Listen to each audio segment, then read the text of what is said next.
Viral kasus bocah 8 tahun asal Desa Dukuh Benda, Kecamatan Bumi Jawa, Kabupaten Tegal, bernama Muhammad Manggala Araya, dipatuk ular welang sampai koma selama 6 hari hingga dinyatakan meninggal dunia di RSUD Deater Soeselo Slawi.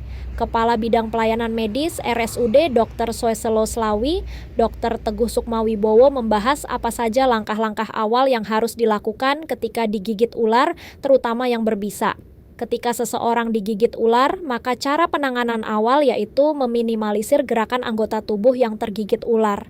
Karena semakin banyak gerak nantinya kontraksi otot dan ini justru menyebabkan penyebaran bisa ular semakin luas.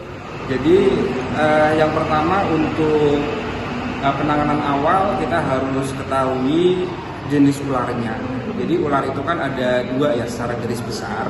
Itu ada ular yang berbisa dan yang tidak berbisa.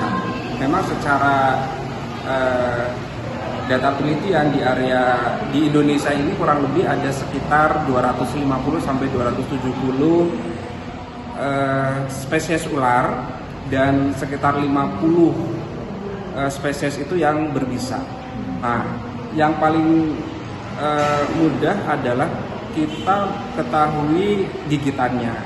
Kalau seandainya itu lukanya itu seperti tercabik atau banyak tusukan, itu berarti ular yang tidak berbisa. Itu penanganannya mungkin hanya dibersihkan, mengobati menghentikan pendarahan dan mengurangi risiko infeksi. Nah, tetapi kalau luka gigitan ular yang berbisa ini biasanya ada luka tusuk. Nah, luka tusuk ini bisa 2 atau 1 ya, karena ular yang berbisa itu kan aring ya. Nah, ini harus diketahui itu. Nah, bagaimana cara penanganannya kalau kita sudah mengetahui apakah ini berbisa atau tidak. Nah, yang berbahaya itu kan sebetulnya berbisa ya.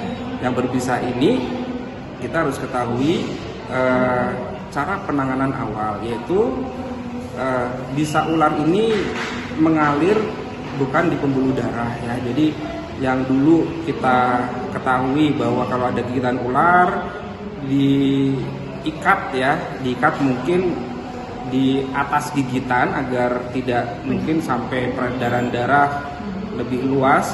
Nah, saat ini tidak seperti itu ya, apalagi luka itu harus disayat, kemudian darahnya dikeluarkan dengan disedot atau dikasih minyak-minyakan atau batu hitam ditempel, itu tidak seperti itu.